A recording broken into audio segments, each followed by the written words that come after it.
നമസ്കാരം. സീബ്ര ഫിഞ്ചുകൾ എങ്ങനെയാണ് ബ്രീഡ് ചെയ്യുന്നത് എന്ന് നമുക്ക് ഈ വീഡിയോയിലൂടെ നോക്കാം. ഇപ്പോൾ സീബ്ര ഫിഞ്ചുകൾ എന്ന് പറയുന്നത് ഓസ്ട്രേലിയൻ നേറ്റീവ് ആയിട്ടുള്ളൊരു ബേർഡാണ്. അപ്പോൾ വളരെ പെട്ടെന്ന് തന്നെ ബ്രീഡാകുന്ന ഒരു വെറൈറ്റിയാണ് സീബ്ര ഫിഞ്ചുകൾ. നമ്മുടെ നാട്ടിലൊക്കെ ഏറ്റവും ചീപ്പായിട്ട് കിട്ടുന്ന ഫിഞ്ചുകളിൽ ഒന്നാണ് സീബ്ര ഫിഞ്ച്. ഇപ്പോൾ സീബ്ര ഫിഞ്ചുകളെ ബ്രീഡ് ചെയ്യാനായിട്ട് നമുക്ക് ഒന്നല്ലെങ്കിൽ കോളനി സിസ്റ്റത്തിൽ ബ്രീഡ് ചെയ്യാം, ഇല്ലാന്നുണ്ടെങ്കിൽ ഇൻഡിവിജ്വലായിട്ട് നമുക്ക് കേജുകളിലാക്കി ഇതിനെ ബ്രീഡ് ചെയ്യാം.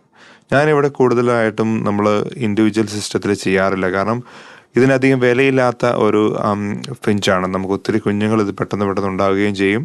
അപ്പോൾ കുഞ്ഞുങ്ങൾക്ക് അധികം വിലയില്ലാത്തത് കൊണ്ട് നമുക്ക് ഇൻഡിവിജ്വൽ അറ്റൻഷൻ കൊടുത്ത് ചെയ്യുന്നതിൽ ഒരു വെർത്താണെന്ന് എനിക്ക് തോന്നാറില്ല. അതുകൊണ്ട് നമ്മൾ കോളനി സിസ്റ്റത്തിൽ ഒരു ഏവിയറിയിൽ കുറച്ച് നെക്സ്റ്റിംഗ് ബോക്സുകൾ വെച്ചാണ് നമ്മൾ ഇതിനെ ബ്രീഡ് ചെയ്യാറുള്ളത്.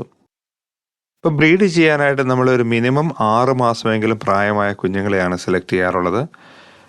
ഇതിൻ്റെ ആൺ പെൺ വ്യത്യാസം വളരെ വിസിബിൾ ആണ്. അതുകൊണ്ട് നമുക്ക് ഒരു DNA ടെസ്റ്റോ കാര്യങ്ങളൊന്നും ഇല്ലാതെ തന്നെ ഈ സീബ്ര ഫിഞ്ചിൻ്റെ മെയിൽ ഫീമെയിൽ ഐഡൻറ്റിഫിക്കേഷൻ സാധിക്കും. മെയിലിൻ്റെ മുഖത്ത് ഒരു ഓറഞ്ച് കളറിലുള്ള ഒരു പാച്ച് മിക്കവാറും വെറൈറ്റികളിൽ ഉണ്ടാകാറുണ്ട്. ഒരു ലൈൻ പോലെ മാത്രം ആണ് ഫീമെയിലിൽ ഉണ്ടാകാറുള്ളത്. പിന്നെ അതിൻ്റെ ബീക്കുകൾക്ക് നല്ല ഓറഞ്ച് കളറായിരിക്കും മെയിലിന്. ഫീമെയിൽ എന്ന് പറയുമ്പോൾ ഇച്ചിരി ഡള്ളായിട്ടുള്ള ഒരു ബീക്കായിരിക്കും അതിൻ്റെ ചുണ്ടുകൾ. ഇത്രയാണ് പെട്ടെന്ന് തന്നെ നമുക്ക് മനസ്സിലാക്കാനായിട്ട് സാധിക്കും ആണും പെണ്ണും ഏതാണെന്നുള്ളത്. സീബ്ര ഫിഞ്ചുകളുടെ ഏറ്റവും വലിയൊരു പ്രത്യേകത എന്ന് പറയുന്നത് അതിന് പ്രത്യേകിച്ച് മുട്ടയിടാനായിട്ടൊരു നെസ്റ്റിംഗ് ബോക്സോ കാര്യങ്ങളൊന്നും ആവശ്യമില്ല. അപ്പോൾ നമ്മുടെ തീറ്റപാത്രത്തിൽ പോലും ഇതുകൊണ്ട് മുട്ടയിട്ട് അടയിരിക്കാനായിട്ട് ശ്രമിക്കും. അതുകൊണ്ട് അത് ഒഴിവാക്കാനായിട്ട് നമുക്ക് നല്ല രീതിയിലുള്ളൊരു നെസ്റ്റിംഗ് ബോക്സും ആദ്യം തന്നെ നമുക്ക് ബ്രീഡ് ചെയ്യാൻ താല്പര്യമുണ്ടെങ്കിൽ വെച്ച് കൊടുക്കേണ്ടത് അത്യാവശ്യമാണ്. നെസ്റ്റിംഗ് ബോക്സിനോടൊപ്പം നമുക്ക് ഒരു അത്യാവശ്യം നെക്സ്റ്റിംഗ് മെറ്റീരിയൽ, അതായത് നമുക്ക് ഈ ചകിരിച്ചോറോ അല്ലെങ്കിൽ ചാക്കുനൂലിൻ്റെ കഷ്ണങ്ങളോ അതൊക്കെയാണ് ഞാനിവിടെ കൂടുതലായിട്ടും നെസ്റ്റിംഗ് മെറ്റീരിയലായിട്ട് വെക്കാറുള്ളത്. സീബ്ര ഫിഞ്ചുകൾ വളരെ ഫ്രണ്ട്ലി ആയിട്ടുള്ള ഫിഞ്ചുകളാണ്. നമുക്ക് പെട്ടെന്ന് ഒന്നും ചെയ്യാൻ പറ്റത്തില്ലെങ്കിലും ആളുകളോട് അധികം ഭയമൊന്നും ഇല്ലാത്ത ഫിഞ്ചുകളാണ്. പക്ഷെ നമ്മൾ തീറ്റ കൊണ്ടൊക്കെ ചെല്ലുമ്പോഴത്തേനും പെട്ടെന്ന് തീറ്റ എടുക്കാനായിട്ട് നല്ല ധൈര്യശാലികളായിട്ടുള്ള ഫിഞ്ചുകളാണ് സീബ്ര ഫിഞ്ചുകൾ. അപ്പോൾ സീബ്ര ഫിഞ്ച് നമ്മൾ ഏവിയറി സിസ്റ്റത്തിൽ അല്ലെങ്കിൽ കോളനി സിസ്റ്റത്തിൽ വളർത്തുമ്പോൾ ഉള്ള ഒരു മെയിൻ ഇഷ്യൂ, നമ്മുടെ ഏവിയറിക്കകത്ത് മറ്റ് കിളികളുണ്ടെങ്കിൽ അതിനെ അത് ബ്രീഡ് ചെയ്യാനുള്ള ഒരവസരം ഉണ്ടാക്കി കൊടുക്കുന്നത് കുറയ്ക്കും.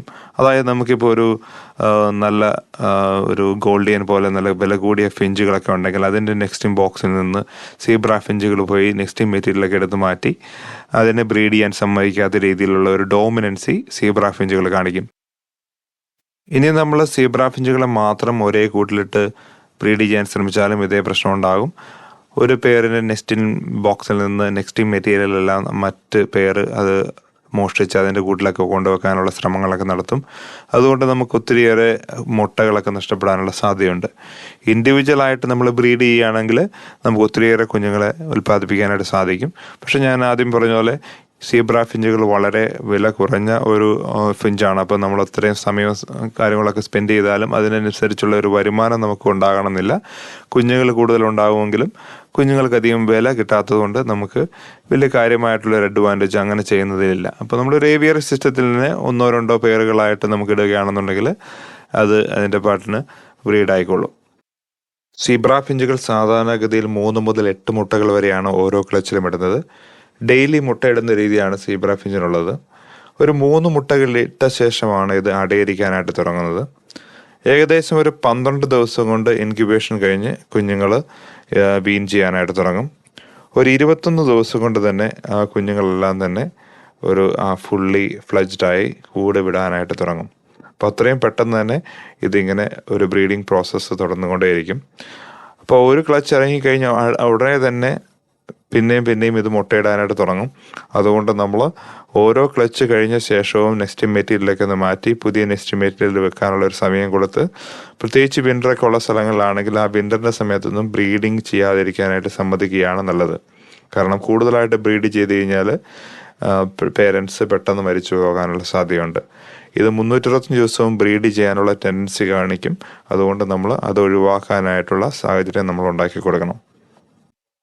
ഇപ്പോൾ സീബ്ര ഫിഞ്ചുകൾ വളർത്തുമ്പോൾ ശ്രദ്ധിക്കേണ്ട മറ്റൊരു കാര്യം എന്ന് പറയുന്നത് ഇത് പെട്ടെന്ന് സ്ട്രെസ്ഡ് ആവുന്ന കിളികളാണ്. അപ്പോൾ നമ്മൾ എന്തെങ്കിലും തരത്തിലുള്ള ഒച്ച ഉണ്ടാക്കുകയോ പെട്ടെന്ന് തന്നെ ഇതിനെ പേടിപ്പിക്കുന്ന രീതിയിൽ എന്തെങ്കിലും കാര്യങ്ങളൊക്കെ ചെയ്തു കഴിഞ്ഞാൽ പേടി കൊണ്ട് തന്നെ ഇത് ചത്തുപോകാനുള്ള സാധ്യതയാണ്. അത് പൂച്ച പിടിക്കാനൊക്കെ ശ്രമിച്ചാൽ പോലും തന്നെ ഇത് പെട്ടെന്ന് ചത്തുപോകും. അതുപോലെ തന്നെയാണ് ഇതിന് ഒച്ച ഒരു പ്രശ്നമാണ്. നമ്മൾ പടക്കമൊക്കെ പൊട്ടിച്ചു കഴിഞ്ഞാൽ ചിലപ്പോൾ ഈ കിളി ചത്തുപോകാനുള്ള സാധ്യതയുണ്ട്. അതുകൊണ്ട് ആ കാര്യങ്ങളിൽ കൂടെ സീബ്ര ഫിഞ്ച് വളർത്തുമ്പോൾ ശ്രദ്ധിക്കുക. ഇപ്പോൾ സീബ്ര ഫിഞ്ച് വളർത്തുമ്പോൾ ഉള്ള ഒരു വലിയ അഡ്വാൻറ്റേജ് എന്ന് പറയുന്നത് ഇത് വളരെ ആക്റ്റീവായിട്ടുള്ള കിളികളാണ്. നമ്മളുടെ ഒരു ഏവിയറിക്കകത്ത് പെട്ടെന്ന് ഭയങ്കരമായിട്ടൊരു മൂവ്മെൻറ്റും സൗണ്ടും ഒക്കെ വേണമെന്നുണ്ടെങ്കിൽ സീബ്ര ഫിഞ്ചുകൾ വെറുതെ ഇരിക്കുന്ന കിളികളെല്ലാം എപ്പോഴും മൂവ് ചെയ്തുകൊണ്ടേയിരിക്കും. അതുകൊണ്ട് കുഞ്ഞു പിള്ളേർക്കൊക്കെ ഒത്തിരി ഇഷ്ടമുള്ള കിളിയാണ് സീബ്ര ഫിഞ്ച്. അപ്പോൾ സീബ്ര ഫിഞ്ചിൻ്റെ ഒരു പ്രധാന പ്രശ്നം എന്ന് പറയുന്നത് ഇത് മറ്റ് കിളികളെ ബ്രീഡ് ചെയ്യാനായിട്ട് സമ്മതിക്കാനായിട്ട് ഇച്ചിരി ബുദ്ധിമുട്ടുണ്ടാക്കും.